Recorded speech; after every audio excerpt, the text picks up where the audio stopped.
Bonjour à toutes et à tous et bienvenue sur Grand Lille TV pour une nouvelle édition du Rendez-vous de l'écho. Aujourd'hui est en notre compagnie Franck Yvelet, bonjour. Bonjour. Vous êtes le fondateur et aujourd'hui le gérant de Carbeo.com, site où l'on peut donc voir en temps réel les prix des stations-service. Vous faites d'ailleurs de la pub sur Grand Lille TV, on vous voit à chaque fois après l'infotrafic. Alors déjà, est-ce que vous pourriez vous présenter en fait le concept aujourd'hui vraiment plus succinctement de Carbeo? Alors, le concept de Carbeo, c'est de collecter de l'information sur les stations-service et sur les prix des carburants partout en France, en Belgique maintenant et au Luxembourg.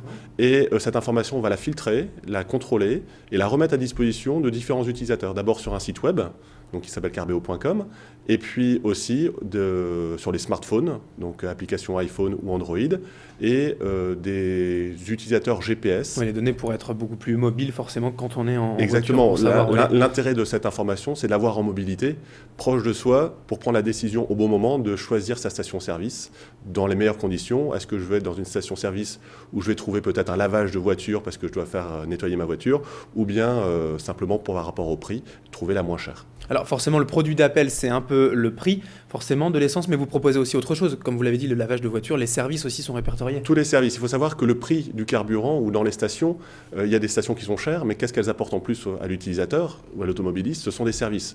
À chaque fois que vous allez dans certaines stations, vous allez trouver peut-être votre sandwich pour la pause du midi, voilà, une petite boutique. Une boutique avec de l'huile de voiture, etc. Et donc c'est aussi un service avec de l'ouverture, des horaires d'ouverture assez importants, une personne qui est là pour vous conseiller, et donc ça a un coût.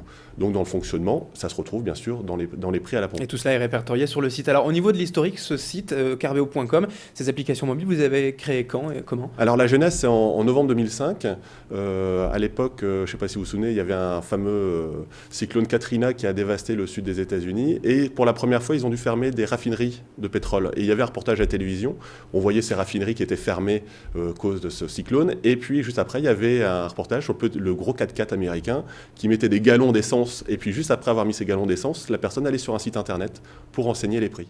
D'accord. Donc tout de suite après, j'ai regardé ce qui se faisait en France. Il y avait des sites qui étaient balbutiants. Et je me suis dit, on peut professionnaliser ça. C'est une information qui touche tout le monde, tous les automobilistes. C'est en plus dans le budget des ménages, ça peut être important. Je ne savais pas qu'il y aurait les hausses qu'on a vécues les 5 dernières années. Mais voilà, et le Carbeo a été lancé en novembre 2005.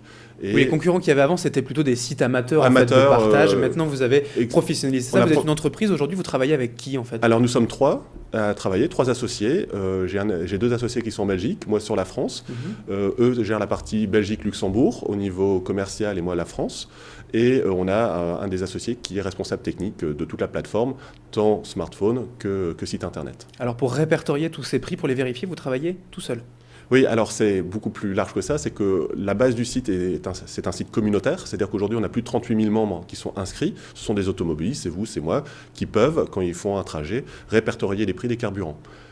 Après, on a des applications smartphone, mobiles, qui ont la possibilité, dans la mobilité, si on est proche de la station, de mettre à jour les prix des carburants. Donc là, on a à ce jour plus de 80 000 applications qui tournent avec nos données et qui ont la possibilité de renseigner les prix. Depuis peu, on a des données aussi des gérants de stations-service, c'est-à-dire qu'on a donné un accès privilégié aux gérants de stations-service pour qu'ils puissent renseigner d'abord toutes leurs stations, les services qu'ils proposent, leurs horaires d'ouverture, etc., mais aussi les prix. Et donc, on augmente la qualité de la donnée en allant avec un accès à la source. Un accès à la source plus direct. Vous faites également le fuel domestique aujourd'hui, ça fait partie de la diversification de faire l'ensemble des produits pétroliers en fait. Alors c'est exactement ça, c'est-à-dire qu'on est un média d'information sur les prix des carburants, mais aussi on est un média de mise en relation. Et donc la mise en relation, c'est se faire rencontrer quelqu'un qui recherche un produit, donc par exemple un automobiliste qui recherche une station-service, mais aussi un particulier qui recherche du fuel domestique pour remplir sa cuve. Et donc on a créé, donc ça s'appelle fuelmatch.com, c'est un site qui a démarré fin octobre 2011 et qui est en lancement, qui est très prometteur, et un particulier va pouvoir demander, définir, on va dire, sa recherche de fuel domestique, s'il veut un fuel normal ou de qualité supérieure, quelle quantité, et à partir de ce moment-là, nous on va transmettre cette demande au fournisseur qui livre son secteur. Aujourd'hui, le site se développe au-delà de vos espérances ou ça suit finalement une courbe assez normale? Le site suit sa courbe normale de vie, c'est-à-dire que l'effort commercial, on ne l'a pas priorisé parce qu'actuellement c'est la période creuse, mais on va repartir au mois de septembre, fin août, début septembre, où ça va être grosse période. Donc pour l'instant, il vit sa propre vie et les efforts commerciaux vont reprendre cet été pour la nouvelle saison de chauffe. Alors, vous parlez de période creuse. Pour ce qui est des prix de l'essence, toute cette hausse aujourd'hui, la crise pétrolière, c'est quelque chose qui vous sert finalement quand même dans cette période? Alors oui, ça nous sert. Pourquoi? Parce que les prix sont chers. Dès que les prix sont chers, il vaut mieux comparer. Pour les automobilistes, quelques centimes d'euros par litre, à l'arrivée, ça peut faire de grosses économies. Et donc les gens viennent pour comparer. Il faut savoir qu'à tout instant, il y a une station qui est moins chère qu'une autre.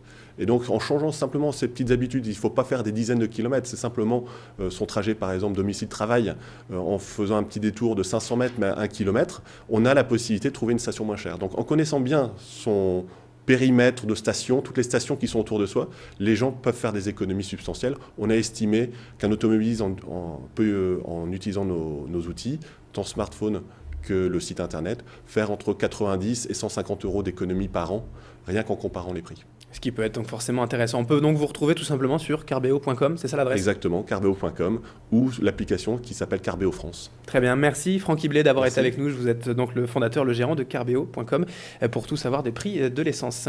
Merci beaucoup. Et merci à vous de nous avoir suivis pour ce rendez-vous de l'écho. Dans un instant à suivre la météo et l'infotrafic sur Grand Lille TV.